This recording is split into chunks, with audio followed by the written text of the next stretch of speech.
ഈ വീഡിയോ പാർട്ടിൽ നമുക്ക് പ്രധാനമായിട്ടും സബ്നെറ്റ് മാസ്കിനെ കുറിച്ച് പഠിക്കാം. സബ്നെറ്റ് മാസ്ക് നെറ്റ്വർക്ക് പോർഷനെയും അതുപോലെ തന്നെ ഹോസ്റ്റ് പോർഷനെയും സെപ്പറേറ്റ് ചെയ്യുന്നു. നമ്മൾ ഒരു സ്ഥലത്തൊരു നമ്മൾ എവിടെയാണെങ്കിലും കമ്പ്യൂട്ടബിൾ ഡിവൈസിൽ എവിടെയെങ്കിലും നമ്മൾ IP അഡ്രസ്സ് കൊടുത്തു കഴിഞ്ഞാൽ നമ്മൾ സബ്നെറ്റ് മാസ്കും കൊടുത്തിരിക്കണം. ഇപ്പോൾ എക്സാമ്പിളായിട്ട് പറഞ്ഞിട്ടുണ്ടെങ്കിൽ നമ്മൾക്ക് ക്ലാസ് എയുടെ കാര്യം എടുക്കുകയാണെങ്കിൽ ക്ലാസ് എയിൽ നമ്മൾക്ക് ഒരു നെറ്റ്വർക്ക് പോർഷനും 3 ഹോസ്റ്റ് പോർഷനും ആണ് ഉള്ളത് അല്ലേ.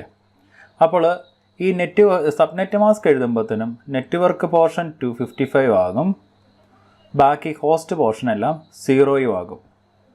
ഓക്കെ,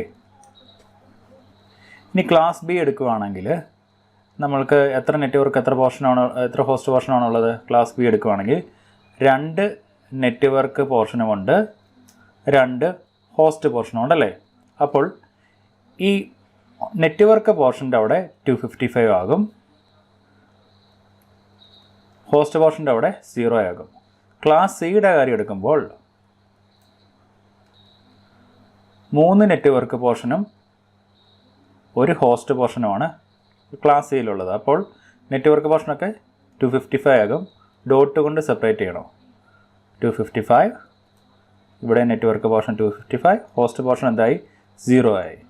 ഓക്കെ, അപ്പോൾ ഈ കൊടുത്തിരിക്കുന്നതൊക്കെയാണ് ഡീഫോൾട്ട് സബ്നെറ്റ് മാസ്ക് എന്ന് പറയുന്നത്. അതായത് ക്ലാസ് എയിലെ ഒരു IP അഡ്രസ്സ് നമ്മളൊരു കമ്പ്യൂട്ടറിന് അല്ലെങ്കിൽ എവിടെയെങ്കിലും, അതായത് കമ്പ്യൂട്ടബിൾ ഡിവൈസിൽ എവിടെയെങ്കിലും നമ്മൾ IP അഡ്രസ്സ് റൗട്ടറിലുമൊക്കെ നമ്മൾ കൊടുത്തു കഴിയുമ്പോൾ നമ്മൾക്ക് ഒരു IP കൊടുത്തു കഴിഞ്ഞാൽ ആ ക്ലാസ്സിൽപ്പെട്ട നമ്മൾ എന്ത് കൊടുത്തിരിക്കണം? സബ്നെറ്റ് മാസ്കും കൊടുത്തിരിക്കണം. ഇതാണ് ഡീഫോൾട്ടായിട്ടുള്ള 3 ക്ലാസ്സിലെയും സബ്നെറ്റ് മാസ്ക്. നമുക്ക് ഇതൊന്ന് അപ്ലൈ ചെയ്ത് നോക്കാം. ഇപ്പോൾ നമ്മുടെ കമ്പ്യൂട്ടറിൽ സ്റ്റാർട്ട് റൈറ്റ് ക്ലിക്ക് ചെയ്യുകയും റൺ എടുക്കുകയും ncpa.cpl എന്ന് ടൈപ്പ് ചെയ്യുകയും ചെയ്ത് കഴിഞ്ഞാൽ നമ്മുടെ നെറ്റ്വർക്ക് കാർഡുകൾ നമുക്ക് കാണാൻ സാധിക്കും. ഇപ്പോൾ ഇവിടെ ഞാൻ ജസ്റ്റ് VMwareൻ്റെ അഡാപ്റ്ററിൽ, അതായത് ഈ NIC സെലക്ട് ചെയ്യുകയാണ്. NICയിൽ IP അഡ്രസ് അസൈൻ ചെയ്യാൻ പോവാണ്. പ്രോപ്പർട്ടീസ് എടുക്കുന്നു, സ്റ്റാർട്ടർ, അതായത് NIC റൈറ്റ് ക്ലിക്ക് ചെയ്തു, പ്രോപ്പർട്ടീസ് എടുത്തു. അതിനുശേഷം നമുക്ക് TCP IPv4 ഇത് സെലക്ട് ചെയ്യുന്നു, പ്രോപ്പർട്ടീസ് എടുക്കുന്നു, അതായത് IPv4 അഡ്രസ്സാണ് കൊടുക്കുന്നത്. ഓക്കെ, ഇവിടെ use the following IP address എന്നുള്ളിടത്ത് ഞാൻ പോയിട്ട് നമ്മുടെ A ക്ലാസ്സിൽപ്പെട്ട ഒരു IP അഡ്രസ്സ് ഞാൻ കൊടുക്കുകയാണ്.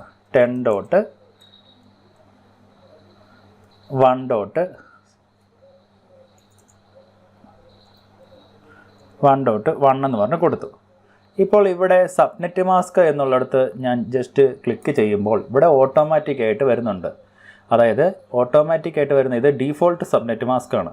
അതായത് ക്ലാസ് എയുടെ കാര്യത്തിൽ നെറ്റ്വർക്ക് പോർഷൻ്റെ അവിടെ 255 വന്നു, ഹോസ്റ്റ് പോർഷൻ്റെ അവിടെ എല്ലാം എന്ത് വന്നു? 0 വന്നിട്ടുണ്ട്.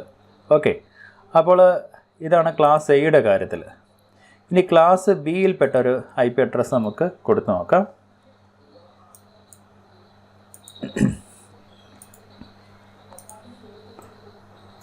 .172.16.1.1. ഇപ്പോൾ സബ്നെറ്റ് മാസ്ക് എത്രയാവും? 2 255 2 0 വരും. ഓക്കെ, ഇനി ക്ലാസ് സിയിൽപ്പെട്ട ഒരു IP അഡ്രസ്സ് കൊടുത്ത് നോക്കിയാലോ? 192.168.1.1. ഓക്കെ, അതായത് അങ്ങനെ കൊടുത്തു കഴിഞ്ഞപ്പോൾ 3 നെറ്റ്വർക്ക് പോർഷൻസ് എല്ലാം 255, അതായത് 3 255 ഒരു 0 വന്നു ക്ലാസ് എക്ക്. അപ്പോൾ ഇതാണ് ഡീഫോൾട്ടായിട്ടുള്ള സബ്നെറ്റ് മാസ്ക് എല്ലാ ക്ലാസ്സിലെയും.